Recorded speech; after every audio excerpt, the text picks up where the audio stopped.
Okay, good.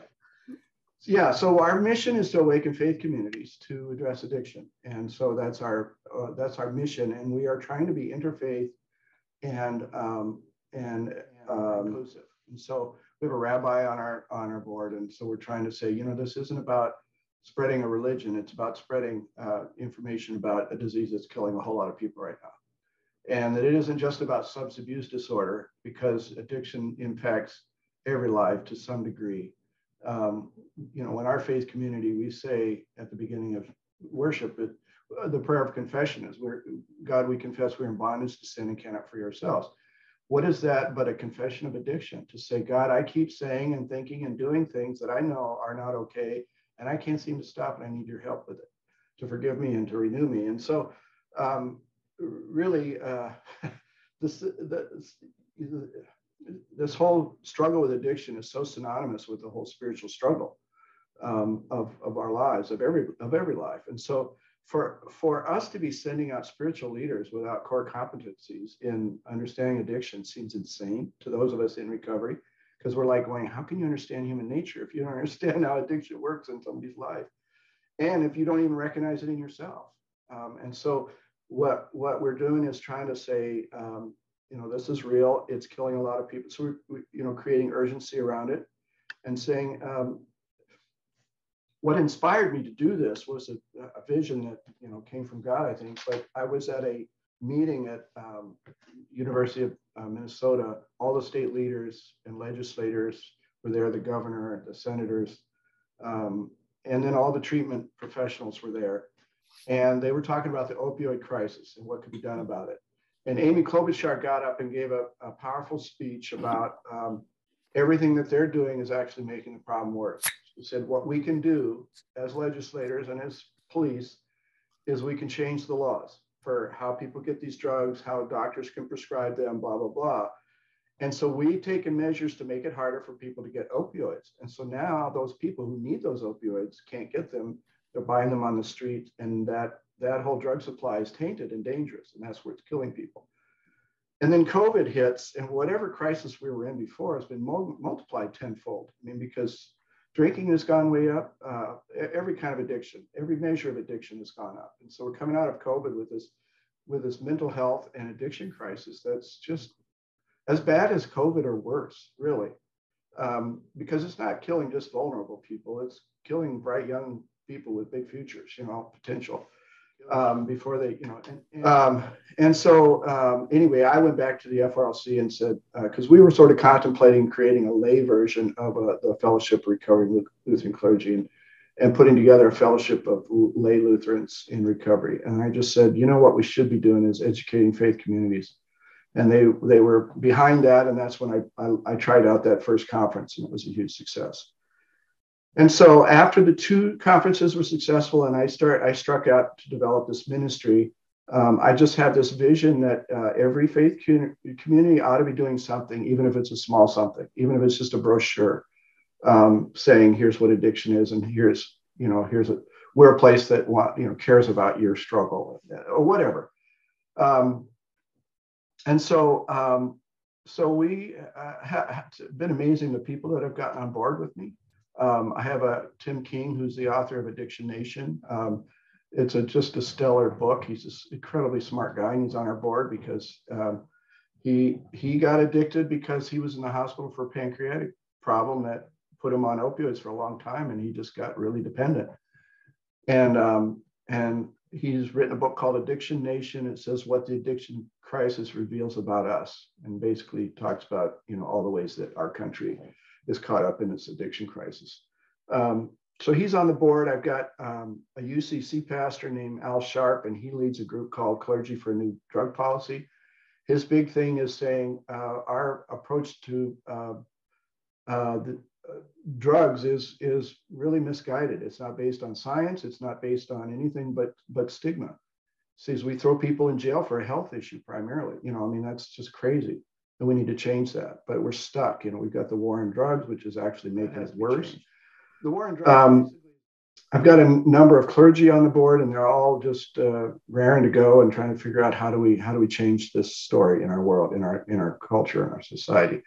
And our target is faith communities. we don't have any Methodists yet. And so I would love to partner with you and figure out how to help you make this a ministry that's powerful in the Methodist Church. I know that I couldn't be very successful in the Methodist Church being a Lutheran, but you could be. I mean, you have that door open to you, and that's how we're kind of thinking about this, is that we help each denomination develop its own approach to this, and to develop what will work for them, and that's a matter of discerning, what. I don't know how things work in your church. You do, so that's something you will have to kind of figure out what the steps would be. One of the things we're doing, you called your cabinet, we call our synod, and it's a gathering of all the pastors and the bishop. We have our annual meeting, we vote on resolutions. And so we're putting forth a resolution this year to say that, and everybody will vote on it. And it basically, everything that gets voted on is the sort of the mandate for the bishop and for our synod. And so the resolution says, whereas this, and it has about 10 whereases, how these resolutions get written. Whereas this has become an incredibly awful problem, it really needs to be dealt with. It should be the church's. Because of all this, the bishop should appoint a special task force to deal with it. So we're just asking the bishop to put together a task force.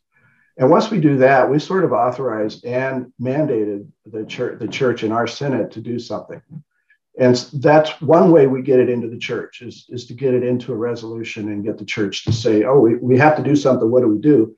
Well, nobody in the church knows what to do. So they look to people like us and say, can you help us?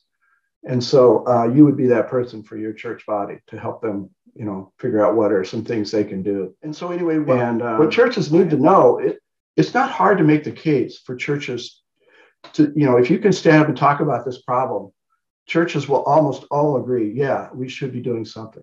And their next question is what? They have no idea what to do.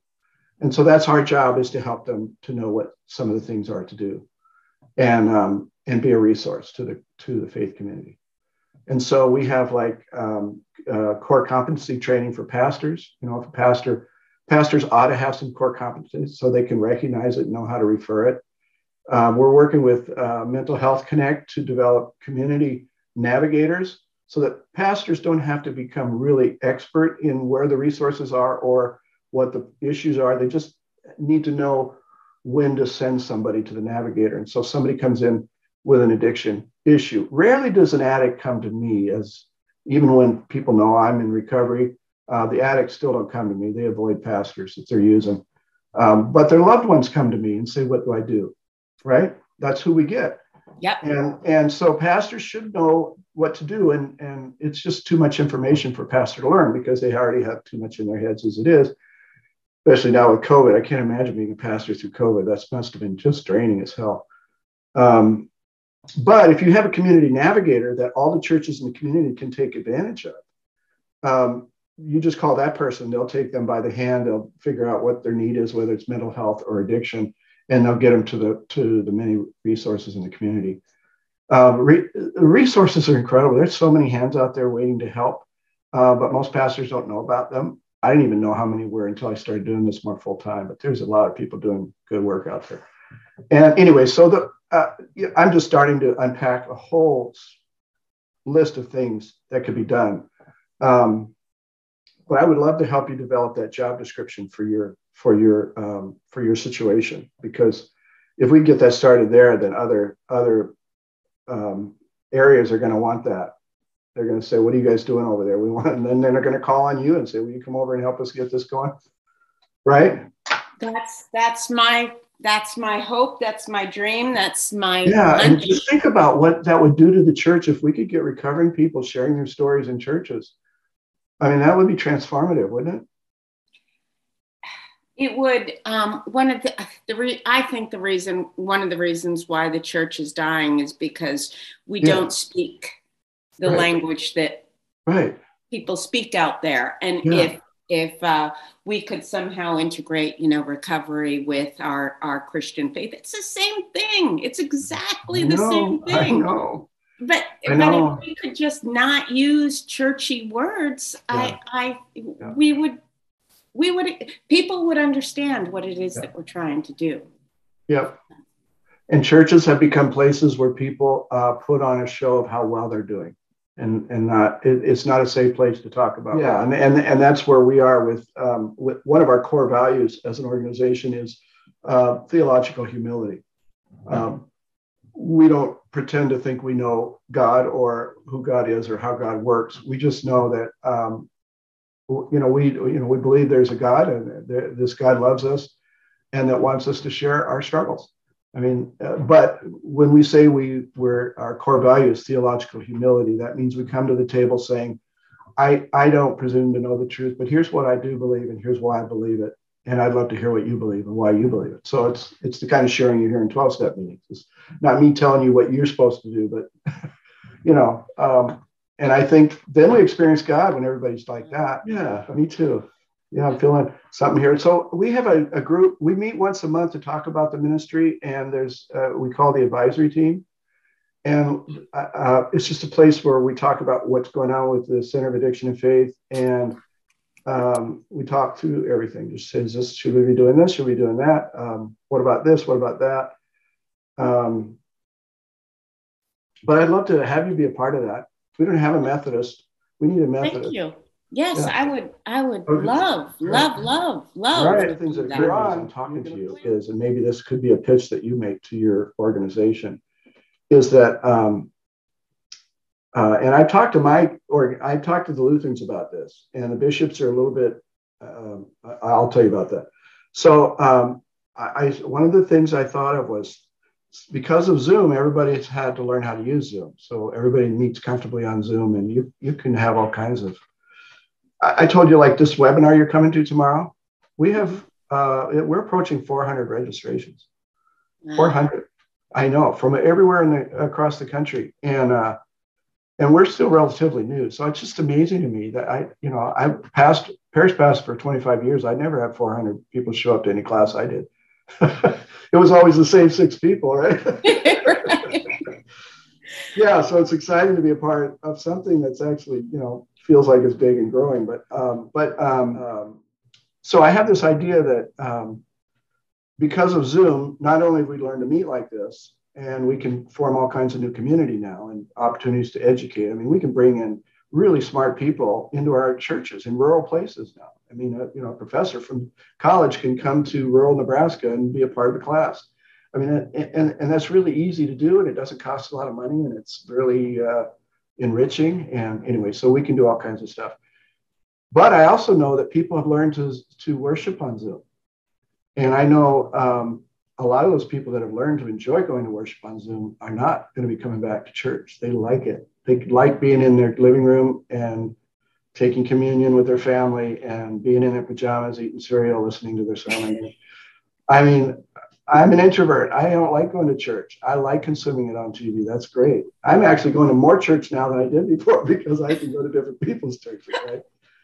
So the time is really, really right for an online recovery worship experience for clergy who know about recovery, who can connect the scriptures with recovery and talk about recovery stuff with people who love God and do worship. And so I think we would have an immediate, significant following that we could build an online community around worship. And I don't have the time to do that. So I'm looking for somebody that could help develop that. So, hey, if you can find a way to get paid and do that. So, yeah, I mean, there's a lot of potential here. Exciting stuff we can do. Wow. Yeah. I'm just overwhelmed. Yeah. Well, you'll have to put that in your pipe and smoke it. No, we don't do that anymore, do we? No pun intended. Be putting anything in a pipe and smoking it. Oh, goodness.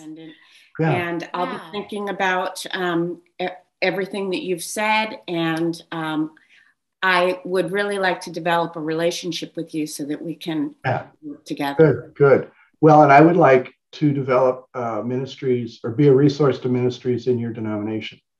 And so I've been hoping to make a Methodist connection because I've got a Presbyterian one, I've got an Episcopalian one, I've got a Jewish one, I've got a Disciples one.